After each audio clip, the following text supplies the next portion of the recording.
Welcome to part 4 of the shortcut series. Once again, a number of you have suggested some good shortcuts in the comments. This time however, the average difficulty isn't too crazy, so a lot of these most people can use on the regular. But don't worry if you like crazy jump shortcuts, because this episode still has a few. And I already have a number of pretty nice ones lined up for part 5, so stay tuned for that. But without any further ado, let's get into the first shortcut. So for our first shortcut, we have one which was recommended by Sanrio. So basically, if you're at your facility, this is a quite common facility for people to have up here at the Land Egg Desert Reservoir, and you want to go to the Sandy Shores area, right? You have to normally take this route to get to the highway, basically. And you see, like, the normal route it's a dirt, so most of the time, if you have a car which most people have, like a sports or a supercar, they have a lot of traction, loss multiplier, like it gets a lot slower on dirt, basically. And yeah, the shortcut isn't really affected. Even if you have a car which is fast on dirt, the shortcut is also over dirt, so that would make it even faster over the shortcut. But the shortcut is such a big time save that it actually doesn't matter what car you have much.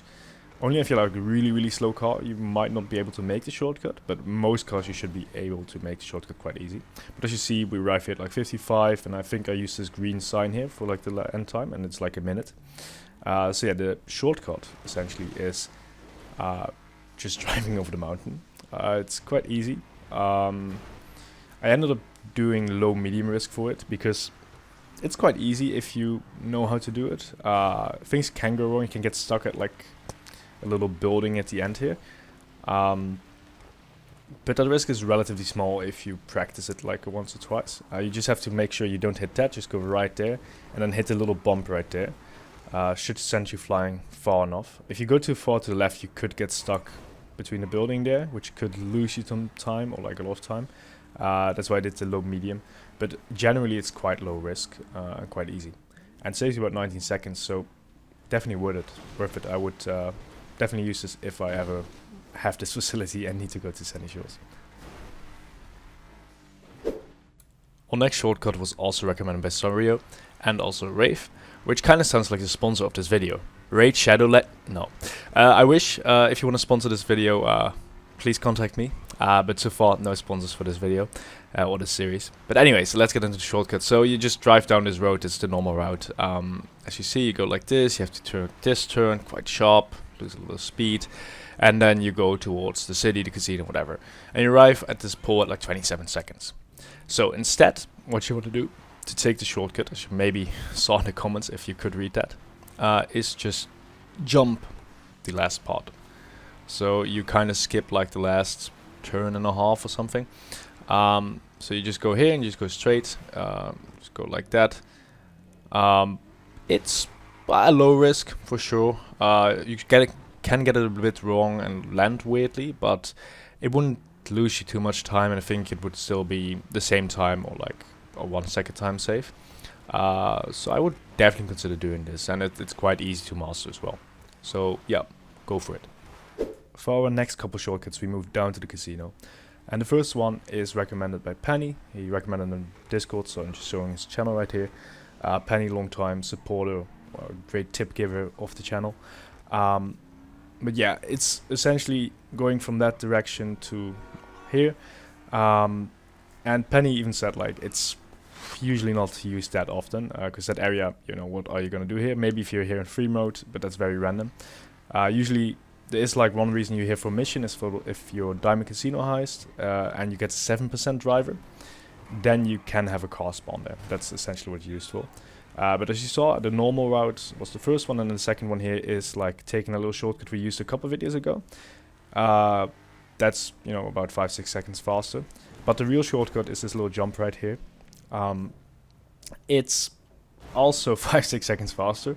It's about a second faster than the shortcut I showed in the second clip. So is it worth it? It's quite high risk as well. I hit it like quite luckily there, but I think you can get it quite wrong as well. So do this at your own risk. I would definitely say just take the normal shortcut over the grass. It's way more consistent and a lot safer. Our next shortcut is also recommended by Penny, and once again for that 7% driver to the Diamond Casino heist. Penny really seems to like this Diamond Casino driver. But yeah, normally you start at the horse stables, and then you go here, and then you want to end up in the sewers, right? Because in the Diamond Casino heist, you want to go to the sewers. I timed it here like around the time you hit this, kind of go here. You know, that's a bit varying on how you hit it. Yeah, you arrive 24, 29 seconds, kind of around that time. And the shortcut basically is going left here over the dirt and then doing a jump at the end. In my timing here, I got about the same time. I got a bit of a worse jump on this shortcut attempt, so the time is like a second slower, but like it's about the same time. So it's not actually a shortcut, except for if you use a very specific car. So the 7% driver has a bunch of cars on offer, and there's one car which has a traction loss multiplier of 0.4 instead of the normal 1, which means that that's the only car that it would make it the time save. If you use any, like if you use the juggler or whatever, you don't really save time. If you use the Retinue Mark II, then you actually save a little bit of time with this, because you retain more speed on the dirt. But using that, it's a slower car than the juggler, for example. So is it worth it?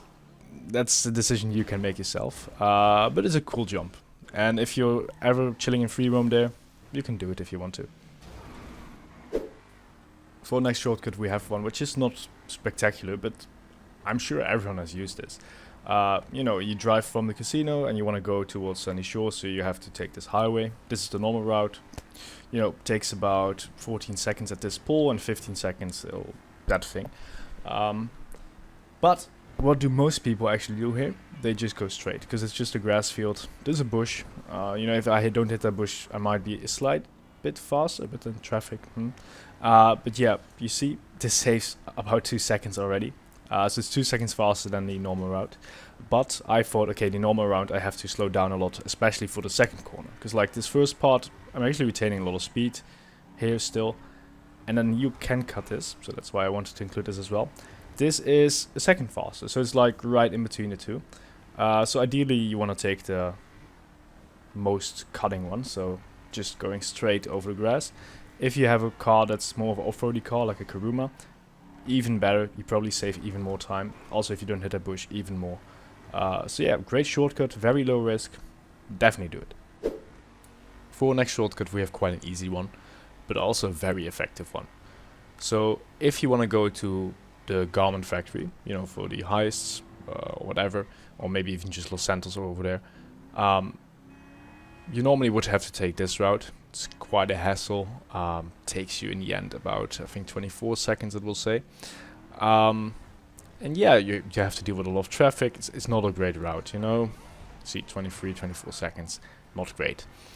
But if you want to be a lot faster, you just take this little gap, right? We've all seen this, we've probably all taken it. And it's so much faster, like 13 seconds faster. You deal with way less traffic. Even if you hit traffic on the jump down, you still save like 5 seconds or whatever. It's super low risk, super easy.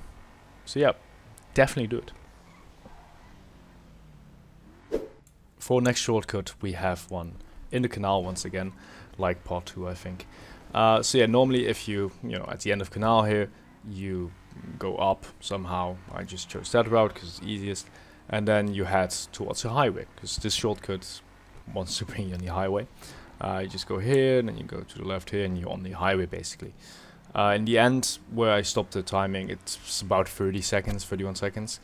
So, you know, it takes quite a bit. As you saw, you have to take a lot of turns, go around quite a lot. But using the shortcut, you just go straight, essentially. You take basically 1 turn. Well, if you just count this as a turn, then maybe 2. But you just go straight, and then, well, yeah, you just go straight. You just angled here, and then jump here. It's if you do it smoothly, it's quite good. If you go too fast, you can sometimes hit the roof a little bit.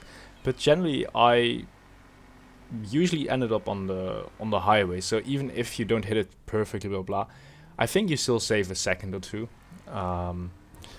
So that's why I did medium risk. But you can definitely like get it way wrong, and then you land in the train yard, and then you lose a lot more time. So that's why it's medium risk. But like generally, it's not too crazy. So I would recommend doing it if you're ever in a situation. Our next shortcut actually is surprisingly big. I thought this would save maybe a second, but it ended up saving 2 seconds actually. So you go here and then go towards downtown, quite a common route, high traffic area, and you arrive here at like 14 seconds, right? But as many of you probably already seen, the other route is, well, you just go to the gas station, and this saves you like, well, as you can see, like 2 seconds, which is quite considerable for like such a small cut. It's low risk unless you hit like the gas station, but then you have to crash out pretty badly. But yeah, I would do it. For next one, we have once again a quite obvious one. It's a stunt jump, so most people have probably done it, or well, just done it because they saw cool jump and just did it. But yeah, it's actually quite a nice little time save you can do. So normally you would drive around here, arrive there at like 16-17 seconds. But if you use the shortcut or the stunt jump, you just go straight basically. Just take basically one turn. It's low risk. You can land in traffic, but you also have like a lot of traffic risk on the other side anyways. And even if you hit traffic, usually it's not too big of a time loss. So the 3 seconds you save are actually, I think, worth it. So I would recommend doing this one. For next shortcut, we have the opposite of the last one. This one seems like a big time save, but it's actually only 2 seconds. So yeah, you essentially do the same. You cut. Well, first we have the normal route, so you just go all the way around, as you can see. Deal with traffic there, just all the way around. And then you go, let's say, into the military base, right? So you arrive at like 24 seconds. You even have Martin calling, because it's taking so long. And then you're here, and it takes quite a while. The alternative is essentially just going straight. A lot of these are just going straight.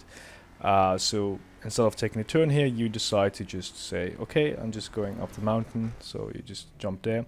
There's a lot of things that can go wrong here or like different.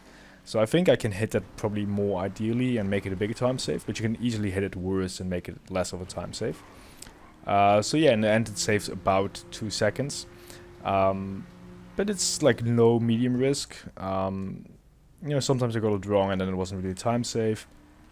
Sometimes, well, I got it right and then it is time save. So do this one. I guess if you practice enough, it could be a consistent time save. Especially with a bike. With a bike, a lot of these are super easy and you should definitely do them. But yeah, with a car, think about it, and if you've practiced it, then sure, go for it. For our last shortcut, we got one that got recommended by comment. I remember seeing it in a comment, but I couldn't find a comment because you guys have been commenting way too much. But yeah, if you commented this, well, be sure to comment on this one as well. But yeah, I read it and I was like, that's probably not going to be a shortcut. But I still wanted to test it because, well, it's a testing series, not like shortcut series. It's like seeing if they save time. So the normal route is just going over the road here. It's pretty common. People use it all the time. And the shortcut is just cutting that road by just going on the dirt road. And yeah, it's shorter like distance-wise, but the slowdown gets you quite considerably. And that's what I thought, and that's what it turned out to be. And you lose about a second on this, even though it's way shorter. The one case where this could be faster is if you have a car without like traction loss multiplier. Then this definitely is a shortcut, because that second you definitely gain by just not having a slowdown on the dirt. So it's a second loss for most cars, but for some cars it's probably like a second faster or like about the same time. I would say like maybe a second faster if you have a good car like the Kuruma or Sultan Classic RS. So yeah, it's a very situational shortcut. Thank you for watching. I hope you enjoyed it. Don't forget to like, comment and subscribe, and especially comment your shortcuts. I greatly appreciate them. I already have a couple lined up for part 5 like I said, but I still need a couple more for part 5 to be finished, and then I hope I can release it next week. So definitely stay tuned for that. And once again, thank you for watching.